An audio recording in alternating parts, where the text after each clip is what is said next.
За сайн байна уу? За таны дуртай уран бүтээлч юм бэ? Дэлхийх үж болно, Монголынх үж болно, урлагийн аль төрөл үж болно? Ягаад ч юм хар цагаан зураг авдаг болохоор хар цагаан зураг голдоо авдаг хүмүүс дуртай. За яг одоо Петер Линдберг, Дайдарима, Араки гэх нэг яг Япон тал руугаа сонирхолтой. Тэгээд сүүлийн үед Дайдогийн зургнуудыг ерөнхийдөө нэлээд сонирхоод байгаа. Яагаад гэхээр яг зүгээр нэг тэгэл заагуулчгүй одоо нэг амар фокустай байх албагүй.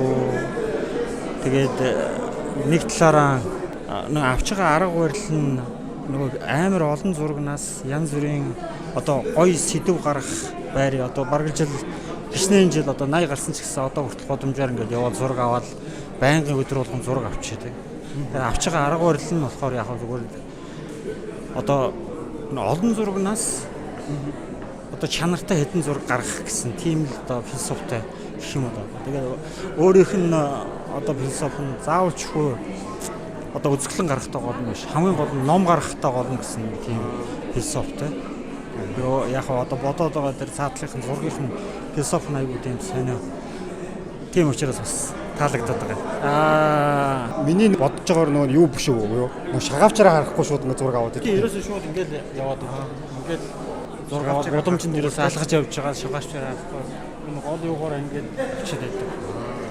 Тийм тэгээд тэнчнээс ороо хэрэгтэй зураг авч үлдээл хэрэггүй зураг устгачдаг ерөөсөө аягүй тийм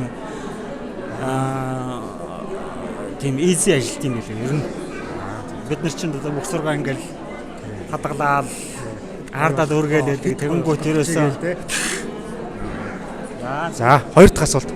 Таны авахыг хүсдэг уран бүтээл дэлхийх үж болно, гадаадынх үж болно. Авахыг хүсдэг уран бүтээл. За Кандинский байх юм. Яг байдаг бол авчихаар л байна шүү дээ. Таан чадахгүй шүү дээ.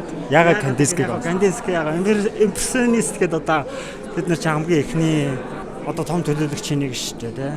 Тэгээ ерөнхийдөө тийм абстракт чиглэл рүүгээ одоо нэг юм зураас байгаад байгаа хэрнээ ерөөсөн хүнийг зураас болгож зурдаг одоо юу гэдэг нь те гаргаж ирсэн арга барил нь бол яг ингээд судлаад үзэж байх юм бол амар шүү дээ. За мөрөөдөл биелэх болтугай. Баярлалаа. За сайн уу? Сайн байна уу? За таны дуртай уран бүтээлч юм бэ? Дэлхийх үж болно, Монголынх үж болно. За урлагийн аль ч төрөл үж болно. Олон л байгаа да. Яг дуртай уран бүтээлчд бол олон байгаа. Гэхдээ яг би бараг оюутан байхасаа хэсүүлээд ерөн жоох стрит арт талдаа тийм жоох нийгмийн шүүмж талдаа тийм уран бүтээлчд нэлээ сонирхдаг. Тэр төлөв юу гэхлээр одоо тэгээд угаасаа хүмүүс ч мэдэндээ тэгээд Банкси байна. Банкси бол миний хамгийн дуртай. Тэгээд нууцлаг байгаад байдал нь хүчтэй байгаа нь илэрхийлэмж нь гэдэг ер нь хамгийн дуртай артист. Тэгээд жоохон тийм хөгжимтэй бас айгүй гоё хипхоп хөгжим гэдэг шиг тийм нэг юм жоохон тийм хүчтэй илэрхийлэмж сайтай тийм хөгжмөдөө бас илүү гоё тийм уйлдаж авцалддаг жоохон тийм стрит талдаа артист. Тиймэрхүү артистууд ер нь их таалагддаг. Гэхдээ яг тэр дундаас бол угаасаа дэлхийд номер 1 ч угаасаа Банкси байх гэж бодож байна. Миний хувьд ч гэсэн хамгийн дуртай хүчтэй гэвэл Банкси байдаг. Би нөгөө Токиод Банксигийн үзлэн бас үзчих амжсан аз та. Банкси одоо хүртэл нөгөө нэр нь үл мэдэгдэх байгаад байдаг шүү дээ. Одоо тэр яг хэвээрээ байгаа юу? Хэвээрээ байгаа. Би хэвээрээ гэж бодож байна. Яг мэдээцэдээ гараал гэдэг. Ер нь инглээ тэрлээ тим хүн байна, юм байна гэдэг. Би бол тэрэнд нь илүү нууцлаг яг тэр нууц байгаагаараа үлдчихвэл илүү зүгээр гэж боддог. Тэгээд мэдхийгч бараг хүсдэггүй шүү дээ. За, хоёр дахь асуулт. Таны авахыг хүсдэг уран бүтээл. За, дэлхийх үж болно, Монголынх үж болно. Яг уран бүтээл яг нэг уран бүтээл одоо яг принт хөлбөр манад байдаг. Одоо юуны гэрт маань өлгөөтэй байдаг. Юуны зураг байдаг. Ван Гогийн улаан усан үзмний талбайд зураг байдаг шүү дээ. Нэг юм нар жаргаж байгаа. Тэгээ наан юу урааж байгаа, усан үзм урааж байгаа хүмүүсийн зураг.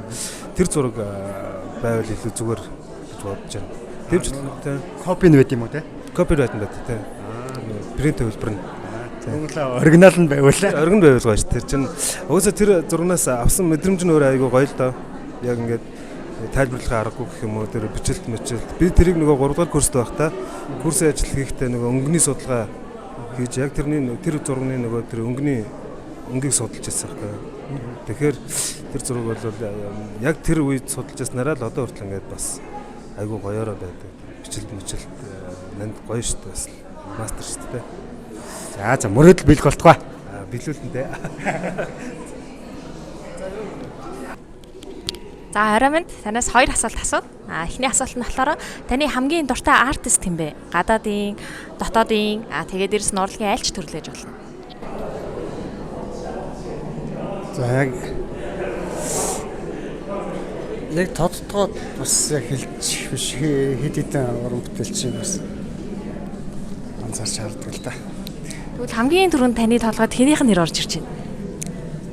Одоо түүх гэдэг юм уу одоо тийм ээ. Урлагийн явж ирсэн зарчим үзэл санаанд бас өөрчлөлт оруулсан талаас нь бол Душанбег л бас анзаарч ирж байна. Яг урлаг тавигдж байгаа одоо хүмүүст ингээд яг тэр тухайн цаг үеийг нь бас бодоход өнөөдрийн өнцгөөс ч гэсэн бас айгуу тийм шин хэллэгүүд бас төвшүүлсэн байдаг. Тэгээ хамгийн гол нь тэр тогтсон тийм үзэл санааг тэ өөрчлөх. Одоо шин зүгээр хүмүүсийн хэрэглээ гэдэг асуудал тэ. Тэгээ яг галерейд орж ирээд урлагтай харьцах. Гэтэл тэр өдөр тутам тэр хэрэглээний зүйлч гэсэн орон зайд бас өөр гүйцэтгэж ийн гэсэн санаа. Тэгээ хамгийн гол нь урлагийн одоо шинэ Леонардо да Винчи хөрөг байна тий. Тэгэхээр тэр Мона Лизагийн хөрөг бүтээл дээр гаргаж тавьж байгаа асуудал. Тэгээд бас анхны тэр одоо эрх төвийн шилтүүр гэдгийг усаар хөвлөргээд оруулж ирсэн юм. Тэр бол одоо баг тэр цаг үед яаж тэгж чадсан юм бэ гэмээр. Гэхдээ тэрийг бас зүгээр санаандгүй биш. Айгу өөргөн сар хүрээтэй харж байгаа. Хүмүүсийн харах юм шиг айгуу санаж өгсөн үү? Тий, тэгээ яг одоо орчин цагч гэсэн тэр санаа шийдлүүд бас Тэглэхийн гайхалтай уран бүтээлч. За тэгвэл таны авахыг хүсдэг буюу амьдаар нь ингээд яг хажууд нь байж ингэж үзхийг хүсдэг уран бүтээл ямар уран бүтээл гэдэг вэ? за яг тэр талаар бол одоо шууд хэлэх юм алга та.